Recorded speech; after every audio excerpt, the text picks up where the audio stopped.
Oséias capítulo 7. A soberba de Israel abertamente o acusa. Todavia, não voltam para o Senhor seu Deus, nem o buscam em tudo isto.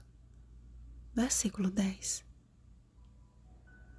A iniquidade dos regentes de Israel levou todo o povo à prática de abominações e descaso para com Deus e sua palavra.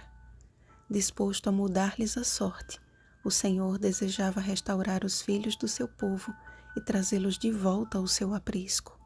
Contudo, rejeitaram o chamado do Altíssimo e dele fugiram. A negativa partia do princípio de que ninguém havia que invocasse ao Senhor. Ninguém havia que o buscasse ou desejasse estar em sua presença. A situação deles era cômoda e, em meio à apostasia, ocupavam o coração com as efêmeras alegrias deste mundo, enquanto se orgulhavam em fazer parte da nação eleita. No capítulo 23 do livro de Mateus, Jesus proferiu severas advertências contra os líderes da época, e a primeira delas exemplifica bem a situação de Israel. Ai de vós, escribas e fariseus hipócritas, porque fechais o reino de Deus diante dos homens, pois vós não entrais, nem deixais entrar os que estão entrando. Mateus capítulo 23, versículo 13. Ao invés de serem instrumentos de salvação, suas vidas tornaram-se uma barreira, impedindo que muitos conhecessem de fato a Deus. A ostentação e o orgulho tornaram os líderes do povo uma espécie de padrão inalcançável.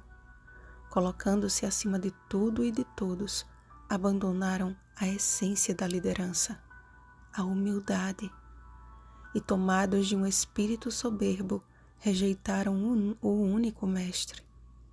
Vós, porém, não sereis chamados mestres, porque um só é vosso mestre, e vós todos sois irmãos. Mateus capítulo 23, versículo 8.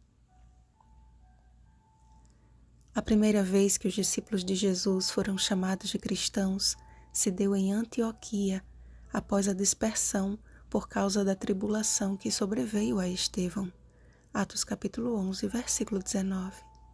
Ali e nas cidades circunvizinhas, o evangelho foi pregado com inteireza de coração, pois a mão do Senhor estava com eles. Atos capítulo 11, versículo 21. Era isso que Deus esperava do antigo Israel, e é isso que Ele espera do seu Israel atual. O Senhor não leva em conta a aparência de santidade, mas em sermos dele em espírito e em verdade. João capítulo 4, versículo 24. Ele não deseja ouvir os uivos de Esaú. Hebreus capítulo 12, versículo 17. Mas o clamor de Jacó. Gênesis capítulo 32, versículo 26. De corações que reconhecem a sua real condição, inteiramente dependentes da graça de Jesus. A verdade é esta, amados. Diante de Deus, não há distinção entre líderes e subordinados. Somos todos irmãos e filhos do mesmo Pai. Mateus capítulo 23, versículo 9.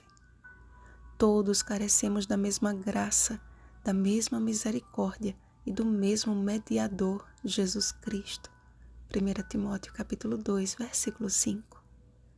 Ele mesmo nos deixou o exemplo quando, sendo o Senhor, se humilhou à condição de servo. João capítulo 13, versículo 14. Portanto, liderar não é mostrar serviço, mas servir para mostrar Jesus. E isso só acontece quando estamos sob a liderança do Espírito de Deus. Portanto, oremos com fervoroso esforço a fim de que o Espírito Santo lidere a minha e a sua vida. Então, sucederá que se cumprirá em nós a letra da canção. E se alguém vier atrás de mim por onde vou, vai ver que Cristo e eu deixamos uma pegada só. Inário Adventista do Sétimo Dia, número 481. Vigiemos e oremos. um feliz sábado, liderados pelo Espírito Santo. 10 dias de oração, 10º dia. Oremos para que esse movimento de oração não termine hoje, mas permaneça como uma constante busca pelo poder do Espírito Santo em nossa vida e em nossa casa. Oremos sem cessar por nossos familiares. Rosana Garcia Barros.